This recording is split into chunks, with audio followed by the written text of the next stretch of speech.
Hey, thanks so much for joining us here on 9 News Plus. I'm Chris Bianchi. Well, the fall colors are starting to turn in the mountains. So for more on where and when to go leaf peeping and some of the science behind it all, we're now joined by meteorologist and professional mountain chaser, Cory Reppenhagen, my colleague here at 9 News.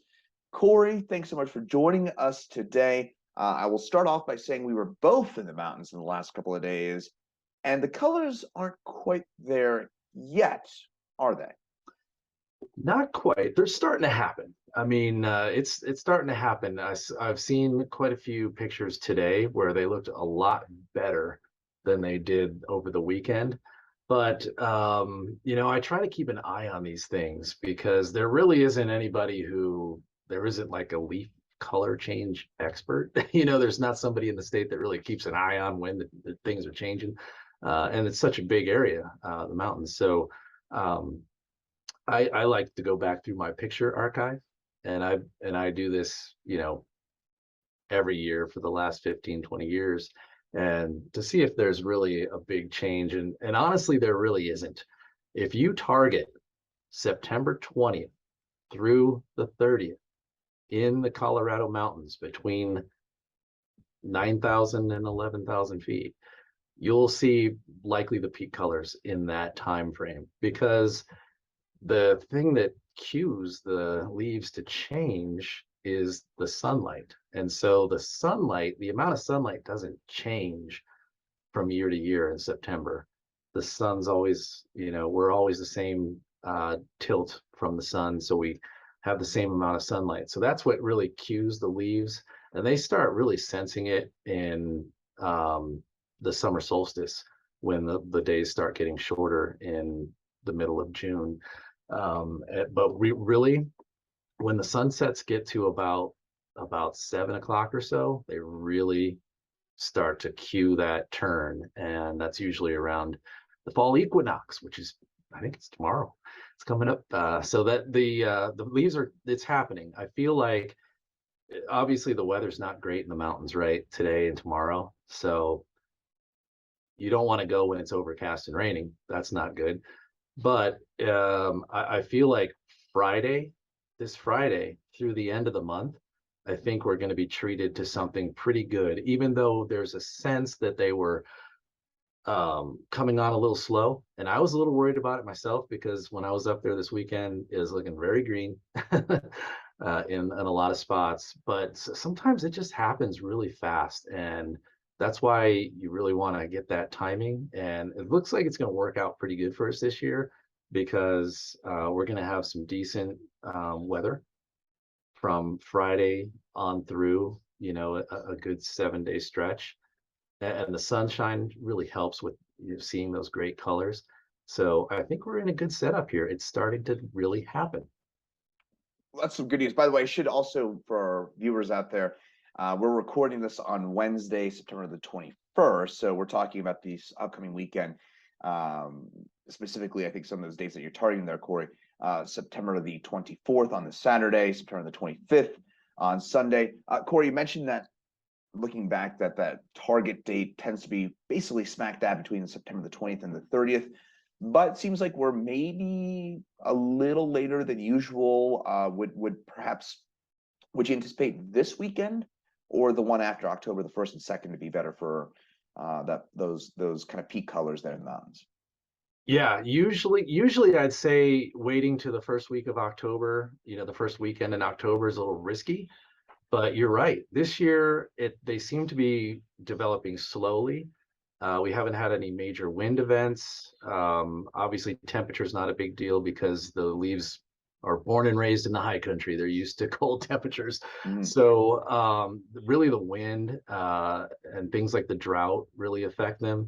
But when they've had a healthy year, and it does appear that they have, with an active monsoon, some decent snowfall in the late spring, so when the leaves were growing, they were very healthy. And so I feel like this year, if you wanted to wait and do the first weekend of October, I think you're going to be in for some good stuff, because we don't see any major windstorms, statewide windstorms that are going to rip a lot of those leaves out. Even if they say, if it peaks this weekend and the last weekend of September, there's not going to be a major windstorm to rip too many of those leaves out. So we may be looking at a 14-day stretch of peak color because of the lack of wind and because of the slow development due to healthy leaves. I feel like we have a nice big window to get up there and see some good stuff. I think it's a little anecdotal. I remember last fall being absolutely spectacular and kind of going to what you were saying there, where it was not only a beautiful show, but it was also fairly prolonged last fall, if I recall.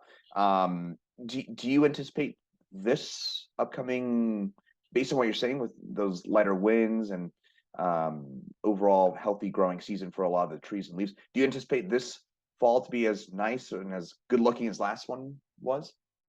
I do, but I'm a little cautious because I haven't really, from what I've seen so far, I haven't seen that really that cue.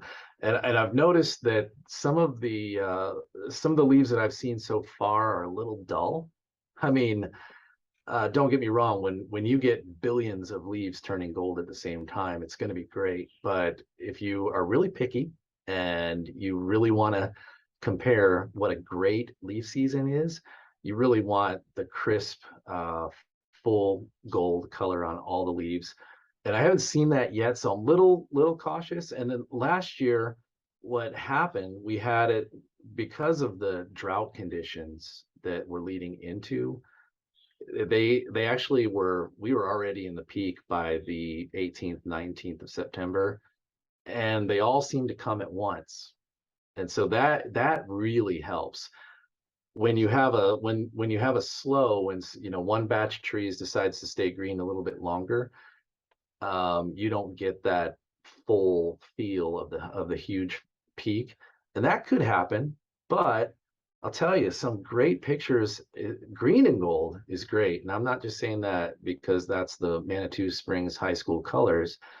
I'm saying that because green and gold is a good mix. So if you've got if you've got 80% gold and 20% green, it's still really spectacular. So I feel like I'm expecting to see some pretty really good colors out there. Maybe not compared to some of the best years ever, but I think there is potential for that. All right, nice little Manitou Springs Mustangs reference there. Cory Reppenhagen, proud alumnus of Manitou Springs High School. I'll say this too is it looks like this upcoming weekend, and just kind of clarify perhaps for some of our viewers out there, it would probably be I-70 on north, so peak to peak highway. And you mentioned 9 to 11,000 feet. Those would be the primaries for this upcoming weekend, right? For September the 24th, 25th. Yeah, that's true. We do see that progression is kind of true, where they happen a little bit earlier in the north and slower to the south, but not to a great extent. I think the best chance, though, to see peak colors, and that's when there's more gold, the most gold all at once, would be kind of I-70 north, maybe Summit County still in that Summit County and Park County, Eagle County still in that zone. But I've seen some stuff out of Crested Butte already that it looks like they're about on the same timing as us, honestly. So I feel like this weekend I would go kind of north half of the state. But if you want to escape the crowds, or you happen to be in a position where you live in a more suitable spot to get to some of the southern mountains, I think those are going to be coming in at just about the same time. But you're right, they do kind of progress from the north to the south. Well, any final things to add about this upcoming fall season? Where to go, what to look for? Yeah, I mean, obviously, with this last weekend in September is always kind of a target date for a lot of people. So it's going to be super busy. And we know I-70 is junk. We hate I-70. We want to stay off I-70, but sometimes it's unavoidable because you have to access the points in between like 9,000 and 11,000 feet, because below that is not going to be happening just yet. So venture out is what I say. Don't go to where everyone is saying, oh, I saw this, Guanella Pass is amazing, you all need to go there. Venture out, man. Try to seek out some hiking trails, some areas off the beaten roads. And if you happen to find a pocket of color all to yourself, that's even better than being in the best spot that everybody's talking about, I think. All right, avoid I-70, avoid the Subarus, avoid all that area there. Meteorologist Cory Reppenhagen and our professional leafologist. Is that it there, Cory? Is that your official title? Yeah, I'll take it. Cory, thanks so much for joining us here on 9 News Plus today. Appreciate it. All right, man. We'll see you later.